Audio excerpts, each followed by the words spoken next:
j'ai vu les soldats qui rentrent dans le quartier, qui ont braqué une maison, les maisons de chez Les voisins. voisins.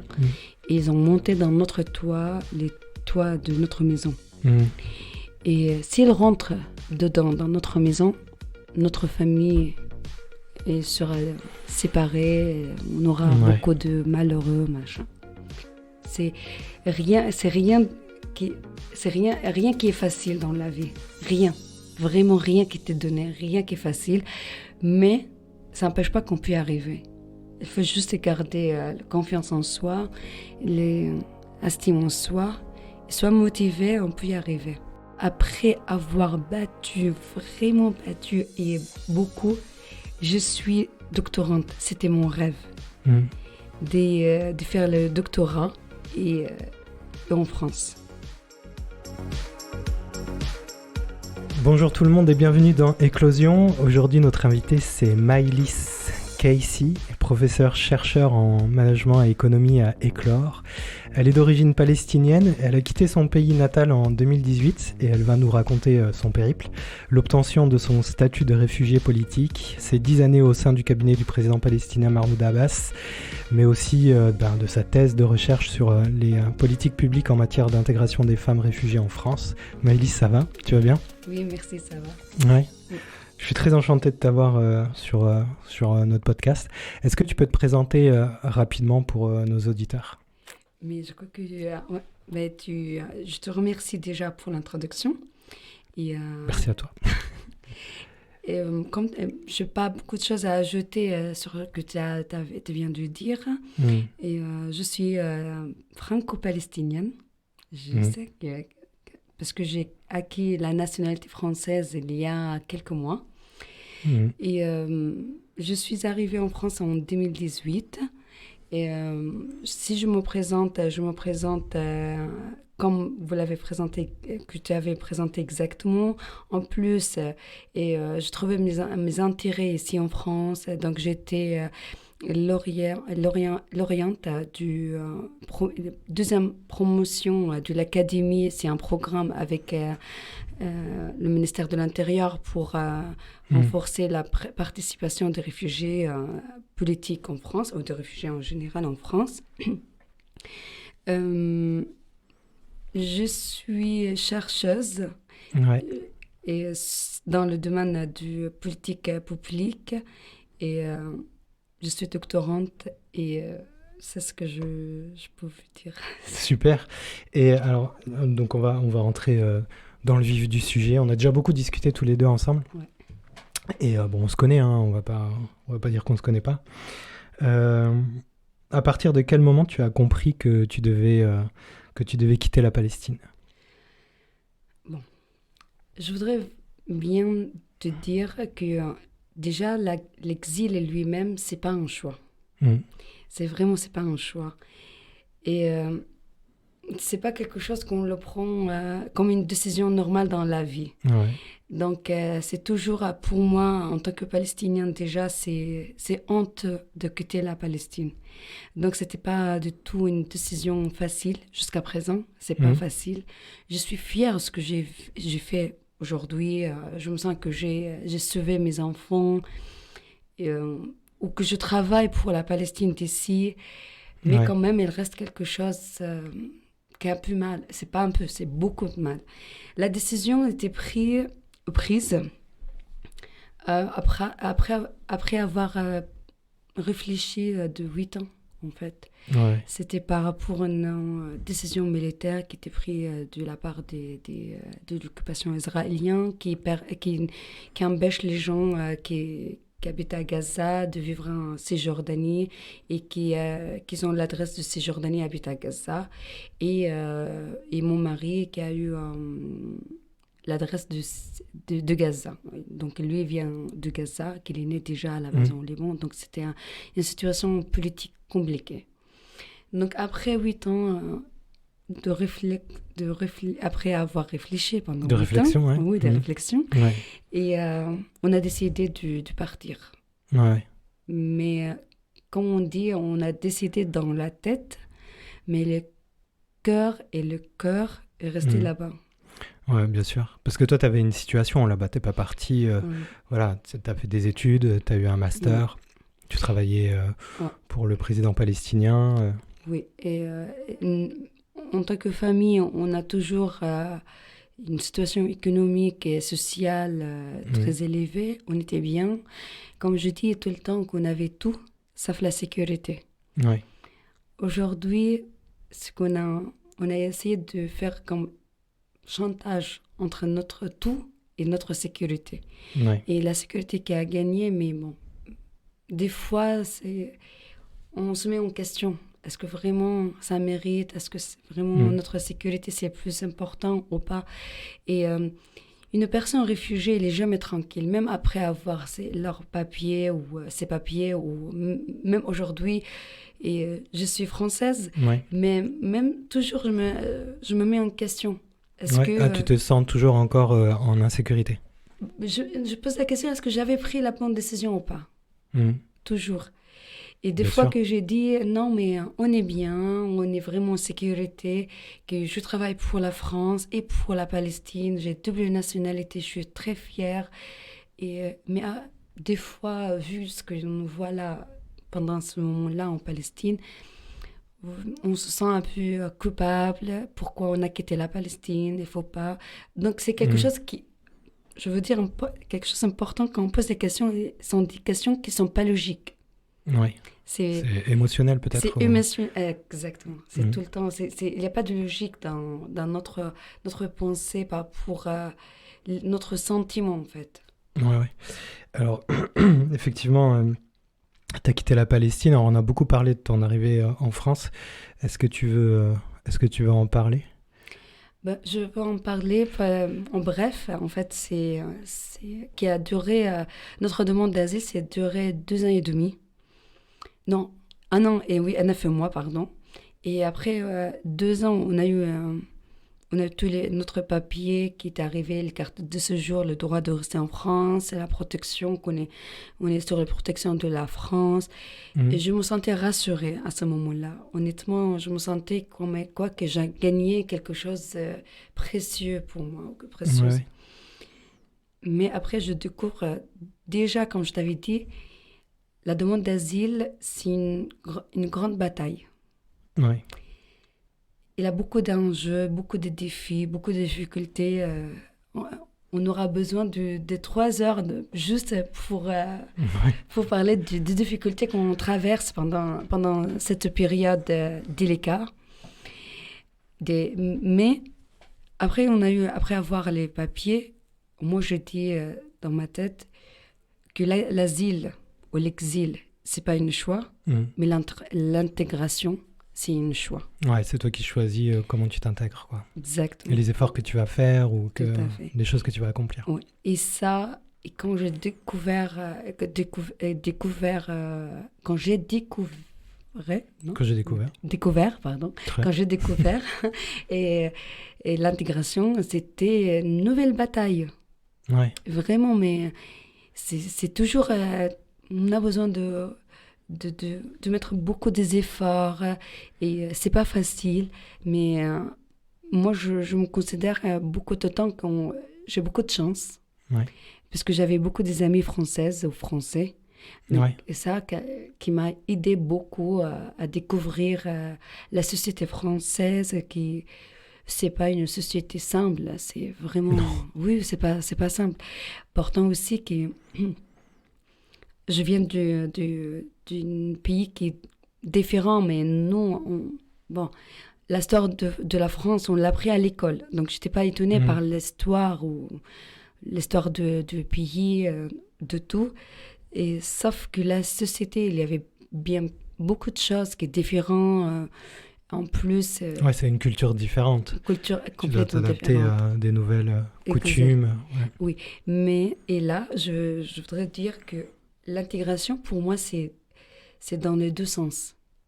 Que la société nous accepte et nous, on accepte la société sans demander de changer l'un de l'autre. Bien sûr. Et ça, c'est qui manque, par exemple, qu'on se sent tout le temps que la société, on nous rejette. Il faut beaucoup de changer Et surtout pour les femmes, comme je suis très féministe, mais je suis féministe particulier, je peux dire, parce que je suis pas... Et c'est une féministe avec beaucoup de dignité pour la femme. Et je me trouve, même à côté de féministe, je ressens pas beaucoup aux féministes françaises. D'accord. Bon, il y avait un peu de différent entre nous. Et la différence, c'est pas quelque chose de mal. Hein. Moi, je dis tout le temps à mes enfants, d'être différent, c'est bien sûr. Richesse. Donc, clairement. Oui, c'est complètement, c'est pas mauvaise, c'est pas quelque chose, c'est le contraire, c'est quelque chose de vraiment très bien d'avoir la différence dans les sens qui est présenté bien. Donc, on revient vers l'intégration dans les deux sens. Donc, il faut quand on est arrivé en tant que réfugié politique, on est là pour ajouter des belles choses pour la société et la société doit nous accepter comme on est. Et je ne peux pas me faire mes yeux bleus, mais j'ai les yeux noirs, elles restent toujours noirs. Et si je porte le foulard, ce n'était pas mon cas, mais je portais le foulard toute ma vie. Si il ne peut pas y avoir de jugement par rapport à ça. Et ça, c'est ce qui est très, très difficile, surtout pour les femmes. Qui se sentent coincées encore plus dans une société qui ne le ressent pas beaucoup. Ce que tu veux dire, c'est déjà difficile de s'exiler, de quitter son pays. Tout à fait. Et d'arriver dans un pays dans lequel tu dois devoir t'adapter et changer tes coutumes, tes habitudes, c'est encore plus difficile, quoi. Complètement. On ne parle pas aussi de l'équivalence des diplômes, des compétences, qui tout commence à zéro. Quand j'ai reçu les papiers, David, je me sentais que je suis un bébé qui a 2 ans. Ouais, je comprends. 2 ans, ça veut dire que, j'ai besoin de quelqu'un qui m'accompagne tout le temps. Et la langue, il faut que j'apprenne une langue nouvelle. Les gens, tu sais, le bébé, il ne comprend pas quand tu lui parles. Le bébé, vraiment très bébé. Bien sûr. Les gestes qu'il compte. Donc, on est compté beaucoup sur les gestes. Quelqu'un nous accompagne tout le temps. C'est vraiment commencer à zéro. Ouais, c'est ça. En fait, tu étais très indépendante quand tu étais en Palestine. Tu arrives en France et tu dépends de tout le monde. De tout le monde, exactement. Et je dois recommencer de zéro. De tout, vraiment de tout. De zéro. Les études, et la langue, découvrir la société. Et pour acheter même si pour acheter une tomate, il faut que tu saches de où il faut que tu l'achètes. Où tu dois l'acheter, comment on dit tomate en français. Le monnaie, que c'est différent, mais est-ce que c'est cher? On ne comprenait pas tous les codes déjà. Il y avait beaucoup de codes, les codes sociaux, les codes de travail, les codes, plein de codes. On ne le comprenait pas. Et ce n'est pas facile. Non, c'est pas facile. Et justement, c'est quoi qui a été le plus difficile parmi tout ça, vraiment? Le plus difficile De me faire accepter comme je suis. D'accord. Ça, c'était qui tout le temps des questions qui s'étaient posées. Moi, je me considère une femme. Moi, je m'aime beaucoup. Aujourd'hui, c'est les Valentines. C'est vrai, on est le 14 février quand on enregistre le podcast. Il ne sera pas diffusé le 14 février, mais voilà. Bon.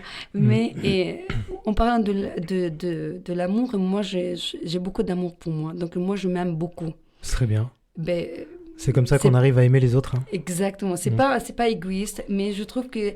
Non, mais moi, je m'aime beaucoup comme je suis. Et je trouve que, comme je t'avais dit, tout ce que je traversais, ça fait partir de mon caractère, en fait. Bien sûr.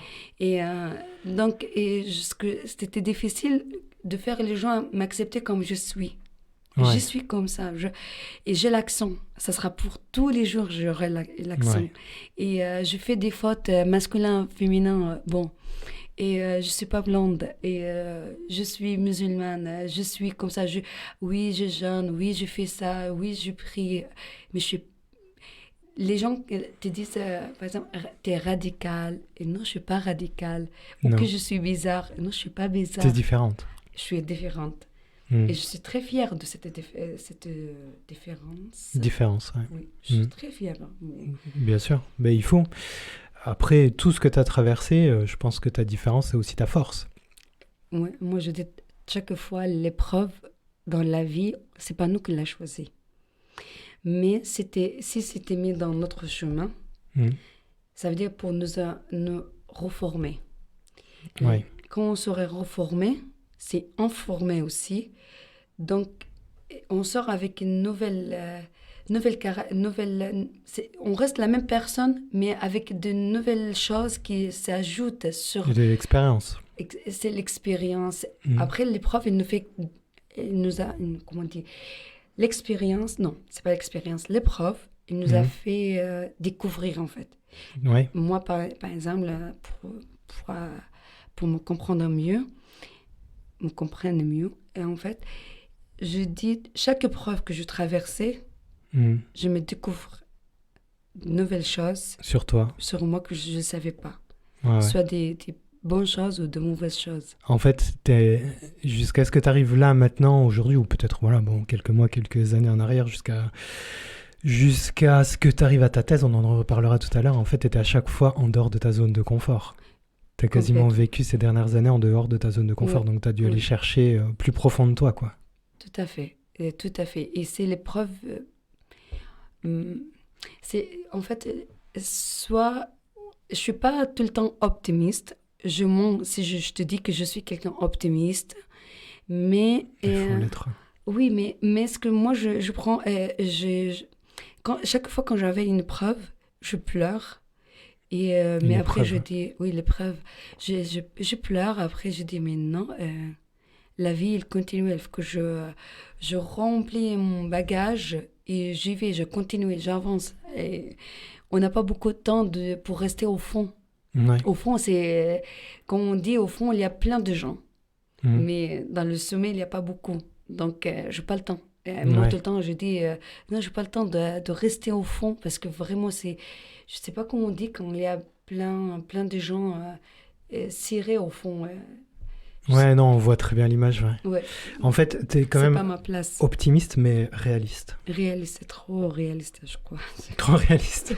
Oui, on n'est jamais vraiment trop réaliste. Réaliste, il faut aimer le présent, quoi. En fait, c'est ça que tu dis, c'est que tu as quand même des espoirs pour le futur, tu vois le futur. Tant pis, le passé, il est passé. Mais c'est aujourd'hui que tu te bats, et je pense que c'est peut-être ça qui... Comment dire, le trait commun dans l'histoire, c'est ça, c'est que tu te bats tous les jours pour arriver à quelque chose de meilleur pour toi. Et ta famille aussi, tes enfants, ton mari. Mais bon, le passé, pour moi, c'est des leçons. C'est c'était... J'aime pas répéter les mêmes leçons chaque fois, chaque moment. Mais après, le présent, où c'est important, c'est le présent qui fait le futur pour moi. Mais moi, je peux pas vivre sans mettre un objectif dans ma vie. Toujours j'ai des objectifs.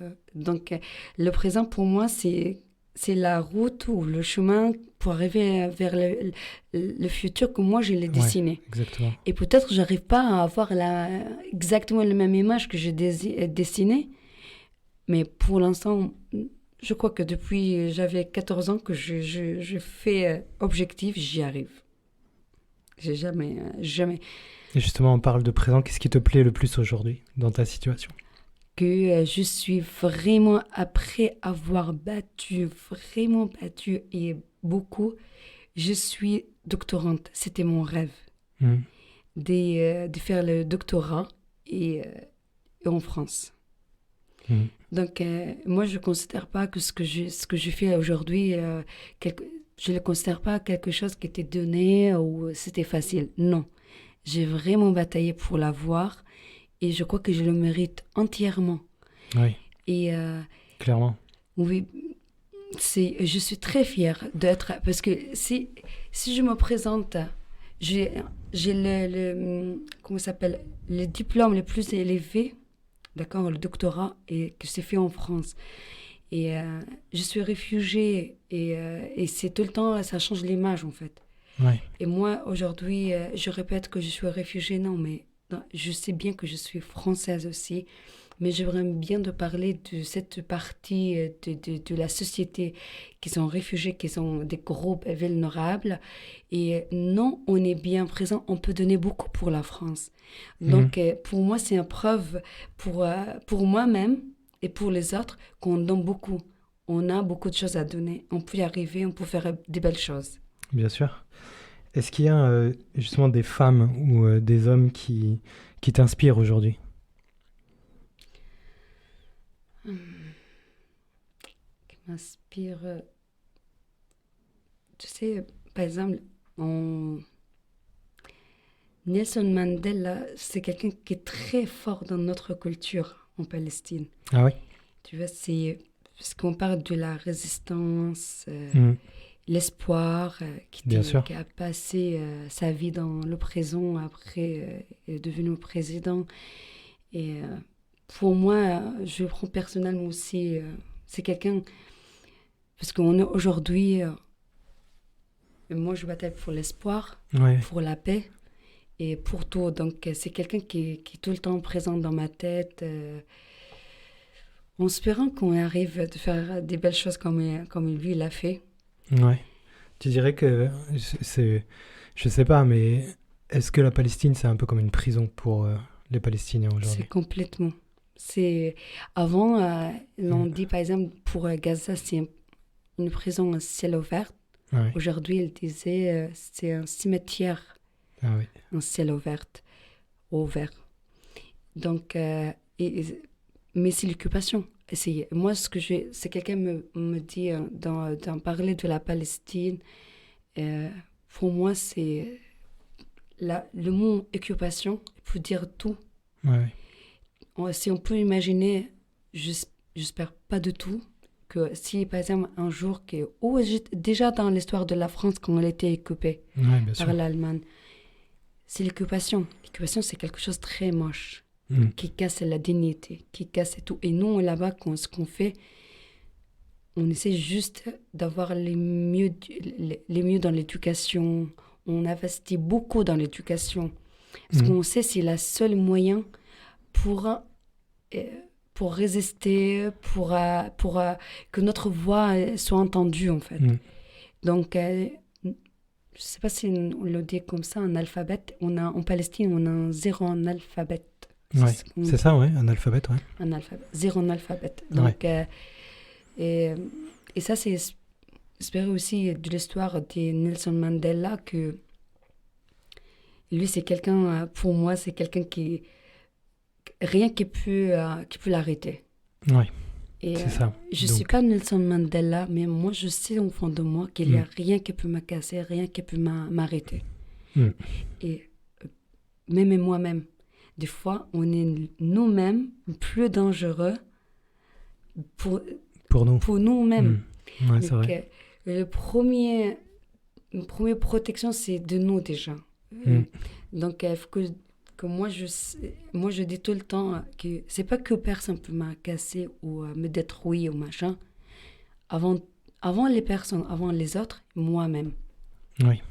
C'est toujours moi-même. Il faut que moi, je prends mes comment on dit, tes responsabilités par rapport à toi-même. À moi-même, oui. C'est à moi-même. Il ne faut pas que tu sombres, quoi. Exactement. C'est parce que s'il y a quelque chose qui est vraiment... Il y a un dessin animé qui s'appelle Miraculous. Je ne sais pas si tu le connais. Mais si, c'est avec Chat Noir et... Exactement.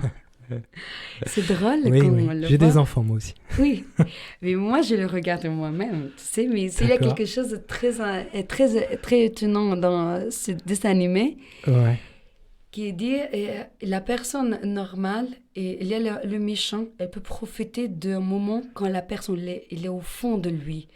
Il est en colère. Quand il y a des sentiments négatifs, et là, elle profite, les papillons noirs, elle rentre dans son cœur, elle devient un méchant. Et c'est ça dont je te parle. C'est vrai. Et si on se laisse contrôler par nos sentiments négatifs, on se trouve le lendemain vraiment quelqu'un méchant, noir. Donc, ce papillon, cette papillon aussi, elle sort de ce cœur le jour où la personne...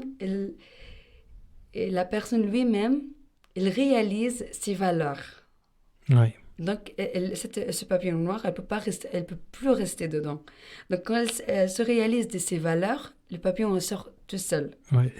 Tu vois, j'aime bien. C'est une belle image, ouais. Oui, c'est vrai. Ce que tout le temps, moi, j'imagine ça.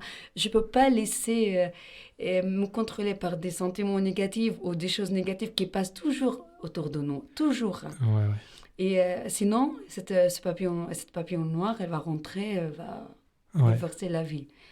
Et heureusement, d'ailleurs, que tu ne te laisses pas submerger par des choses négatives, parce que, voilà, imagine bien que tu as vécu des choses très négatives, beaucoup plus que la majorité des personnes aujourd'hui en France. Et c'est justement, ça veut dire quoi pour toi être une femme réfugiée politique en France? Ça fait beaucoup de responsabilités. Ouais. Beaucoup de responsabilités. Ouais.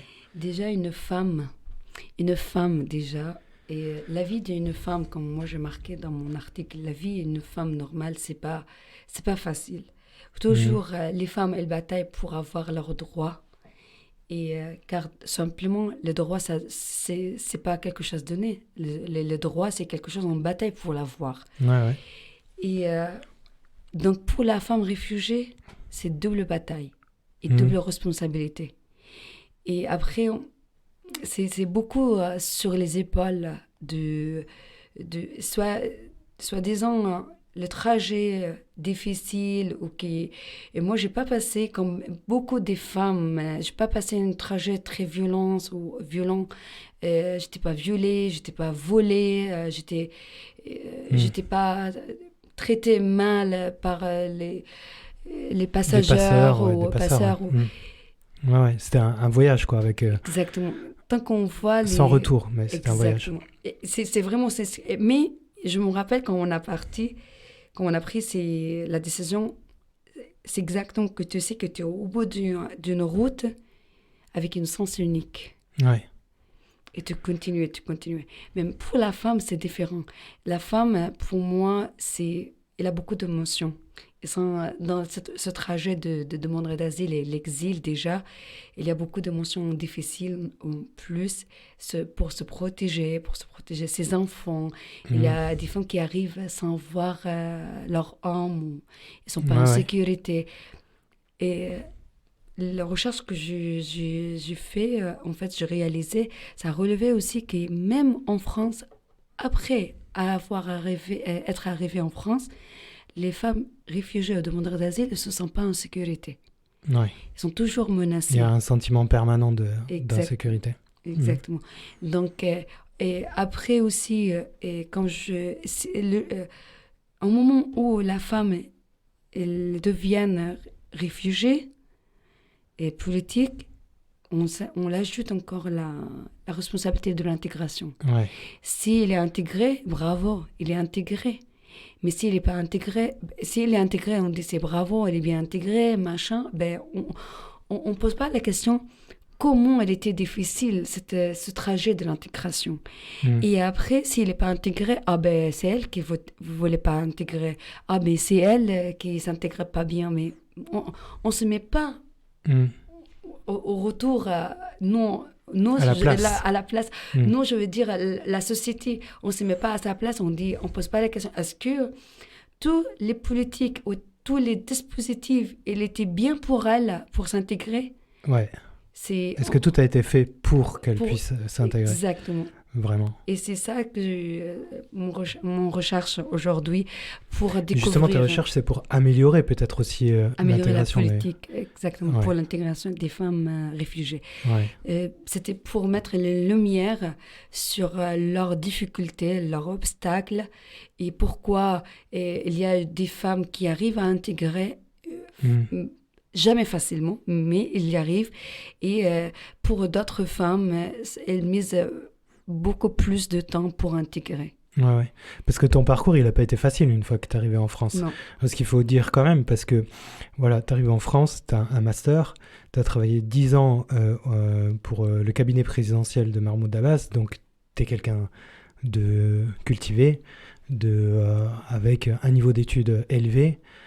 Et tu arrives en France, en fait, on te considère comme zéro, une réfugiée, comme tous les autres, même pas une réfugiée, puisque tu n'avais pas encore le statut de réfugiée. Oui. Et tu dois tout recommencer.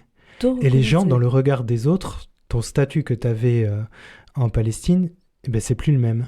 Le regard des autres, il est totalement différent. C'est tout à fait. Et je me rappelle, tu sais, tu me fais rappeler que pendant ce temps-là, j'étais en train de me présenter.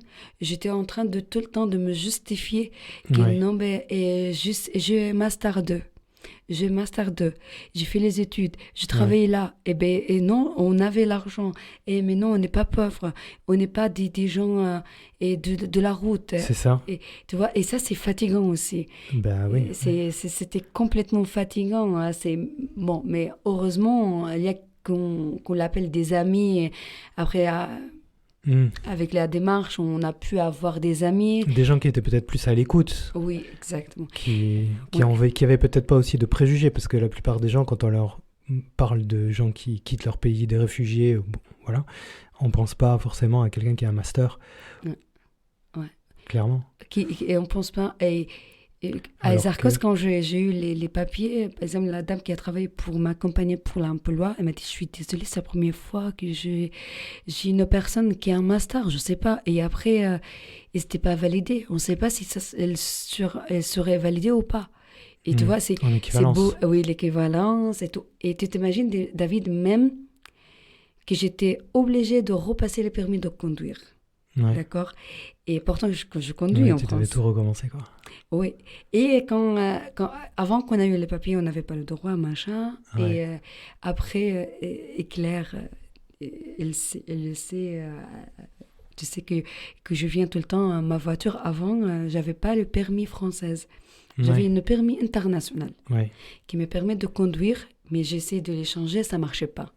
Ouais. Donc, j'étais obligée, je conduis et je suis allée pour passer les permis de conduire avec ta voiture, avec ma voiture, mais c'est comme ça, ça ajoute encore. En fait, c'est absurde, quoi, c'est de l'absurdité. Exactement. À chaque fois, à chaque étape, en fait, il y a un petit peu d'absurdité.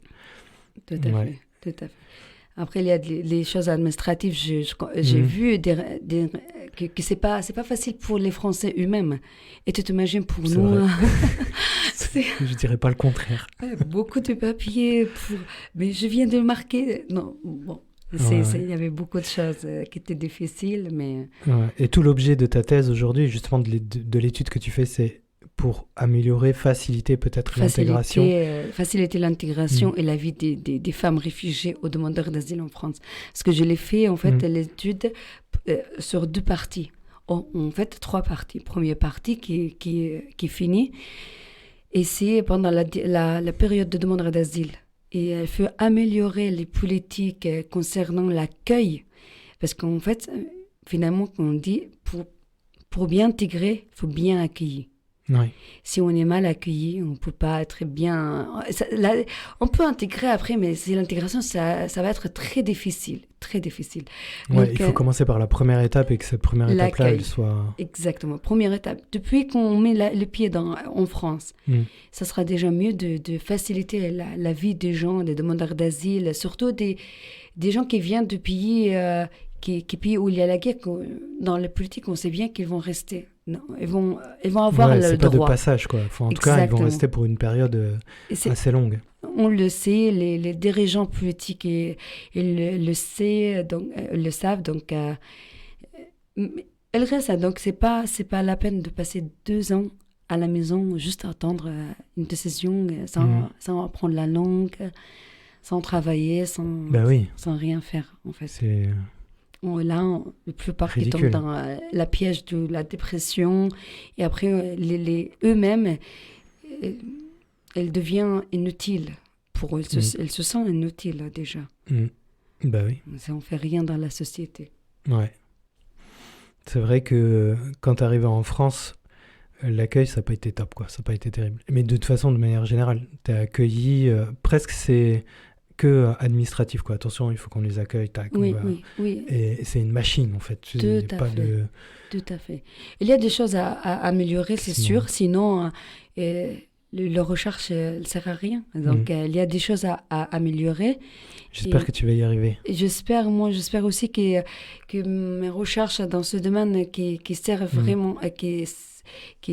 la recherche qui sert à quelque chose vraiment pour améliorer la vie des autres et les politiques aussi, et en arrivant de l'image de la France aussi, Quand on dit que les réfugiés, les demandeurs d'asile, ils sont bien accueillis en France, c'est l'image de mon pays aussi. Ouais. Donc, je fais de côté pour le groupe vulnérable dans la société et pour la France elle-même. Ouais. Et justement, comment tu imagines ton avenir professionnel, personnel même, pourquoi pas, les deux? On commence par le professionnel.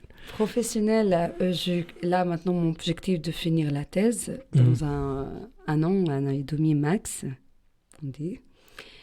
Et après, normalement, après la thèse, on sera d'experts, de professeurs. Et moi, je vais continuer à creuser dans le domaine de politique publique. Et pour moi, j'ai visé beaucoup les préfectures. Ouais. T'aimerais t'investir un peu plus dans la politique publique, ouais. Oui, dans la politique publique, le ministère de l'Intérieur, les programmes qu'on fait et pour améliorer en fait les politiques. Donc, c'est un sujet en plus qui est d'actualité et qui va se renforcer dans les prochaines années, logiquement. Malheureusement. Malheureusement, avec la loi qui est sortie, on marche arrière, c'est pas devant. Bon. Mais je crois que je peux trouver ma place. Si on parle de cette loi sur l'immigration, je pense que moi, personnellement, aujourd'hui, à titre personnel, en fait, il y a deux façons de gérer la géopolitique. Il y a soit par la peur, donc tu fermes, soit par l'espoir, ce que tu disais tout à l'heure. Et donc là, tu ouvres, mais en ouvrant, tu organises un petit peu mieux les choses pour que les gens soient mieux accueillis, pour que les gens soient mieux intégrés et pour que ça profite, si tu veux, à la société de manière générale, globale et à tout le monde. C'est tout à fait. Donc j'espère que tu vas t'inscrire dans cette démarche-là. Moi, j'espère aussi. Qui dit peut-être que d'ici 5 ans ou 10 ans, on retrouvera Maëlys Casey au ministère. Au ministère, elle faut passer par la préfecture d'abord. Par la préfecture d'abord. Les préfectures de Pyrénées-Atlantiques, pas mal. Ce serait bien déjà. C'est vrai.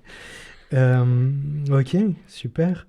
C'est quoi ta pire nuit blanche depuis que tu as quitté la Palestine? C'était où même peut-être là-bas? Je sais pas. J'ai pas compris, pardon. Ta pire nuit blanche. Une nuit blanche, c'est quand tu dors pas de la nuit. Ah, la nuit blanche, oui. Là, ça me fait revenir quand j'ai étudié la langue. J'aime bien que dans la langue française, il y a beaucoup d'expressions. Oui. J'aime bien. Énormément. Oui. C'est très imagé des fois. Ouais. Oui. J'ai beaucoup d'histoires avec comment on entend, nous, les étrangers, l'expression en français, comme nuit blanche, c'est nuit blanche, boîte de nuit. J'ai posé, qu'est-ce que ça veut dire? C'était quelque chose de vraiment amusant. Ouais, on va pas aller sur ce sujet-là parce que j'en ai quelques-unes pour toi aussi quand même. Notamment les macarons. Oui, les macarons. Enfin bref. Donc ta pire nuit blanche. Et les nuits blanches. Ça, je le demande à tout le monde dans le podcast. Mais... Et la dernière? La pire. La pire. Mais si, la pire, c'était la dernière. La dernière. Et j'ai deux, en fait. Premier, que je vais me rappeler de toute ma vie, le jour où, la nuit où j'ai décidé d'accepter de partir de la Palestine. Cette nuit, il y avait les soldats israéliens qui rentraient dans le quartier. Dans un quartier qu'on le considère un peu un quartier très calme. Oui. Concernant les Israéliens qui rentrent, l'occupation, les soldats, machin. Et à ce moment-là, nous, on se sent menacés tout le temps. C'est notre vie avant que j'arrive en France, par contre, je l'ai considérée comme une vie normale. Oui. Et fur et à mesure, comment on le dit? Fur et à mesure. Oui, c'est pardon. Fur et à mesure, j'ai découvert que non, c'était pas du tout normal ce qu'on vit. Ouais. Donc, bref, en revenant de cette nuit, j'ai vu les soldats qui rentrent dans le quartier, qui ont braqué une maison, les maisons de chez voisins. Et ils ont monté dans notre toit, les toits de notre maison. Et s'ils rentrent dedans, dans notre maison, notre famille sera séparée, on aura beaucoup de malheureux, machin. Et j'étais tout le temps à côté pendant cette nuit, j'ai resté collée à côté de la fenêtre. Ouais. Je regarde, je prie, je pleure. Je dis, mais est-ce qu'ils vont passer? Est-ce que ça sera fini? Est-ce qu'ils vont rentrer? Non. Je regarde mes enfants. Mon mari qui était aussi se prépare parce que c'est dès qu'elle rentre. Ouais. Bon. Et là, le matin, à 5h le matin, les soldats sortent de ce quartier, de notre quartier, sans rentrer chez nous. Mais on était, comme on dit, presque au bout de notre... au maximum de ce que vous pouvez accepter. Exactement. Quoi. C'était juste comme une petite ligne qui divise entre nous et la boulevard seulement de notre vie après. C'était, s'il rentre, juste si un soldat met le pied dans notre maison, notre famille va être complètement dans des choses que je ne peux pas l'imaginer. Donc, en pleurant, j'ai dit à mon mari que lui, qui m'a demandé tout le temps de partir, moi je refusais. Et cette nuit-là, le matin à 5h30, quand ils sont partis, je respirais. Je dis, bon, Joseph, ok, on part. J'ai aucun problème, on peut partir. Et ce jour-là, qu'on a commencé à faire des démarches pour partir, qui a pris pendant une semaine qu'on est parti. On a laissé tout derrière. Ça, c'est la première nuit.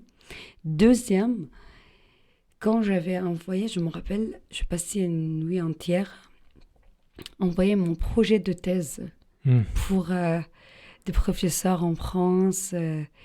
Et même pendant cette nuit, j'ai fait des erreurs que j'envoie pour une professeure.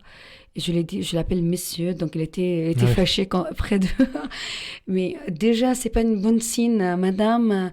Et si vous m'appelez monsieur, vous voyez bien que je m'appelle Mathilde. Mais attends, mais moi, je vois pas que... Donc, cette nuit-là, je n'ai pas dormi, ce que j'ai passé vraiment... Et là, comme je te dis, il y a deux moments que je me sens un peu dotée de l'avenir. Et le doute, ça me fait très peur. Et cette nuit-là, quand j'ai envoyé plein d'emails, et je reçois que des... soit je reçois rien. De rien ou... Rien. Soit de revues, soit d'excuses. Quand par contre, le professeur Mazar, qui m'a dit qu'il va envoyer pour un autre professeur parce qu'il n'avait pas de place, parce que le sujet, ça l'intéresse. Donc aujourd'hui, je me trouve au milieu des gens avec qui j'ai essayé de les contacter, ou qui j'ai essayé de contacter. Donc pour moi, c'est un grand succès, un grand succès. Bien sûr. Oui, aujourd'hui, bravo. Quand j'ai vu Mazar, professeur Mazar, vous vous rappelez, je vous avais envoyé un mail. Mais aujourd'hui, même monsieur Jacques Jossot, quand je l'avais envoyé, je l'ai envoyé un mail en anglais. Je ne parlais pas la langue de tout. Et après, moi, je dis, j'ai pris une petite pause. Je dis, pour vraiment bien arriver, il faut chercher ma voix. Et pour chercher ma voix, j'ai attaqué juste un cours de langue française pour que j'essaye d'apprendre et de maîtriser. Je suis un peu loin de maîtriser la langue, mais je dis comme ça, je mets le pied. Et comme ça, je suis arrivée. Et aujourd'hui, je dis à M. Jossot, vous vous rappelez que vous m'avez envoyé un mail en disant qu'il n'y a pas de place. Et Mazar aussi. Mais t'es un peu rancunière quand même. Non, pas tout à fait, mais j'essaie de les attaquer, que, surtout Mazar et Farid. Aujourd'hui, on travaille, on est collègues, on travaille ensemble. Donc, et sur un super sujet en plus. Oui, on est collègues aujourd'hui, mais il y a quelque temps je l'envoie des mails que j'étais personne pour eux. Et maintenant, t'es quelqu'un. Oui, je suis... Mais t'as toujours été quelqu'un. J'étais quelqu'un pour moi, mais pas pour eux. Toujours. Et on arrive à la fin du podcast. Il a duré un peu plus longtemps que les autres, celui-là, mais bon, on avait beaucoup de choses à dire, c'est normal. Et en général, à la fin, j'aime bien demander à tous mes invités quel est le meilleur conseil qu'on t'ait donné. Alors là, dans ta vie, quoi, depuis toujours, et que tu aimerais partager avec nos auditeurs.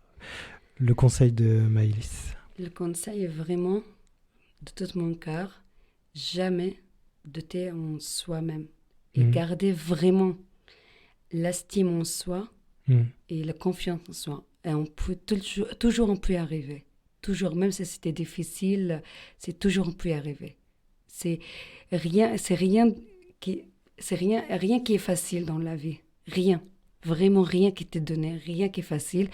Mais ça n'empêche pas qu'on peut y arriver. Il faut juste garder la confiance en soi, l'estime en soi.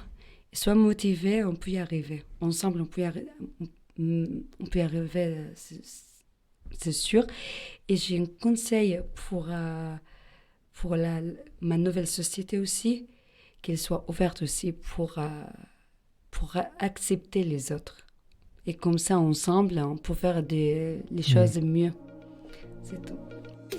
Merci d'avoir écouté le témoignage de Maëlys. Si vous avez aimé ce podcast, n'hésitez pas à mettre une petite cloche si vous la regardez sur YouTube ou à liker tout simplement sur les réseaux sociaux ou sur Spotify, partout. Laissez-nous des commentaires, abonnez-vous à Éclosion, ça nous aide vraiment sur le référencement. Si vous voulez, vous pouvez aussi laisser un petit commentaire à Maëlys, je sais que ça lui fera plaisir. On essaiera d'y répondre. Nous, on aime bien voir un peu vos commentaires, vos réactions sur nos émissions. Alors surtout, n'hésitez surtout pas. Et on se retrouve très prochainement. On essaye de vous poster un épisode tous les 15 jours. Bien sûr, si on peut faire plus, on va faire plus. Mais pour l'instant, voilà, c'est comme ça. On a des super invités qui arrivent. Donc restez connectés. Abonnez-vous à notre podcast. Et à très très très bientôt.